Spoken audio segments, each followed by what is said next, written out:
ఆమె పుట్టినటువంటి ఈ సంతానం ద్వారా నీవు వృద్ధాప్యంలో ఆదరించబడతామని దేవుడు మాట్లాడుతున్నాడు. అనేక సందర్భాల్లో మనం కూడా ఏం చేస్తామంటే మాకు ఎవరూ లేరు, ఈ సమస్యను సాధించలేము, అంటే ఇదంతా మూసుకుపోయింది, నాకు ఈ సమస్యలకి ఒకవేళ పరిష్కరించుకోవడానికి ఏ ద్వారం లేదు అని మనం అనేక సార్లు భయపడి రూతుకు మన నయోమిలాగా మనం ఉన్నప్పుడు దేవుడు ఏమంటారండి, దేవుడు మాట్లాడుతుంది నీ గాయాలను కట్టుబడను సర్వశక్తి గల దేవుడు నీకు సిద్ధంగా ఉన్నాడు. ఏంటి ఆ రూతు గారికి లేదా నయోమి గారికి కలిసినటువంటి ఆ యొక్క కుటుంబాన్ని లేదా ఆ యొక్క ఆశీర్వాదాన్ని నా జీవితంలో కూడా దేవుడు కలిసి చేస్తాను స్పష్టంగా మాట్లాడుతున్నాడు. అందునిమిత్తమే మన హృదయాల్లో ఉన్నటువంటి గాయాలు మాన్పాలంటే, ఆ గాయాలు కట్టబడాలంటే సర్వశక్తులను యేసుక్రీస్తు యొద్దకు వచ్చి ఆయన యందు మనం విశ్వాసం ఉంచి ఆయన అడిగినట్లయితే నీకు హృదయాల గాయాలు మానుతాడని దేవుడు మాట్లాడుతున్నాడు. ఈ సాయంకాల సమయంలో నీకు నాకు అనేకమైన సమస్యలు ఉండొచ్చు, అయినప్పటికీ మనం వాటిని జయించి రూతు వల్లే మనం నయోమి వల్లే మనం ఒకవేళ టెంప్టేషన్స్ పడిపోయినప్పటికీ కూడా యేసుక్రీస్తుని విడిచిపెట్టకుండా మనం కొనసాగినట్లయితే ఖచ్చితంగా విచారం వెనక సంతోషం వస్తుంది, చీకటి వెనకాల వెలుగలుగుతూ వస్తుందో నీ నా జీవితంలో ఏది ఉండిపోదండి. నేను మనం మాట్లాడినట్టుగా ఎండాకాలం ఖచ్చితంగా వర్షాకాలం వస్తుంది.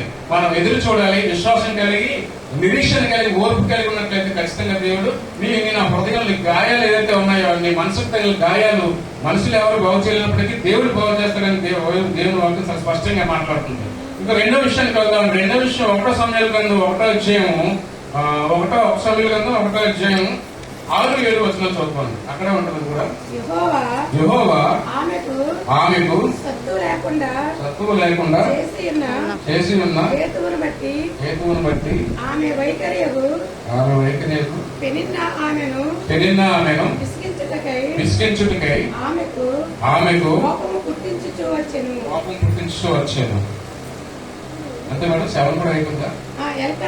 ఎల్కనా ఆమెకు ఏటేటా ఆ రీతిగా చేయించు ఉండగా అన్న యెహోవా మందిరమునకు పోవునప్పుడెల్లా అది ఆమెకు కోపం పుట్టించాను. ఇక్కడ ఇంకొక ఆమె ఈమె కూడా హృదయం అంతా గాయం కలిగి ఉందండి. పర్టికులర్ గా స్త్రీల విషయానికి వచ్చేటప్పటికే ఈ హన్నా విషయం మీ అందరికీ తెలిసి ఉంటుంది. హన్నా ఎల్కినా పెనిన్నా విషయాల్లో మీరు గమనించినట్లయితే ఆమె వైరి ఎవరైతే ఉన్నారో పెనిన్నా ఆమెను అస్తమానం దూషిస్తూ ఉంటుందట. ఇక్కడ మనం గమనించినట్లయితే అనేక మంది మనుషుల్లో వారు ఏం చేస్తారంటే వారికి ఉన్న లక్షణం ఏంటంటే ఎదుటి వారు ఉన్న లోపాలని పెరగడం లేదా వారి గాయాలని రేపుతా ఉంటారండి. అదే పని. ఒకవేళ నీకు గాయం లేదేమో, నీ కుటుంబం కట్టబడ్డ బాగా ఉండవేమో, నువ్వు ఆశీర్వాదంతో ఉండవేమో, అలాగే ఉండవు. అంతే తప్ప ఎదుటి వరకు ఉన్నటువంటి ఆ యొక్క లోపాలని ఆ యొక్క కష్టాలని లేదా ఒక గాయాలను రేపడం అది దేవుని యొక్క చిత్తంలో లేదు. అలా చేసిన వారు దేవుని శాపాన్ని ఖచ్చితంగా గురవుతారు. దేవుడు మాట్లాడుతున్నాడు. ఇక్కడ అన్నా జీవితంలో అదే జరుగుతుందండి.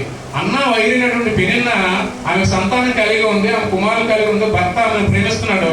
అయితే ఈ అన్న ఎంతగా ఎదురు చూసినప్పటికీ దేవుడు ఆమె గర్భం తెరవనప్పటికీ ఏటేటా శీలోము అనే మందిరానికి పోయి అక్కడ ఉత్సవం చేసుకుంటూ వస్తూ ఉంటారు. అప్పుడు ఏమంటుందండి ఆమె ప్రతిసారి అనేక సందర్భాల్లో ఈ పెనిన్నా అనే ఆమె వైరి ఆమెను బాధపడుతూ ఉంటుందట. అయినప్పటికీ అన్న ఏంటి దేవుడి మీద కోపం పెంచు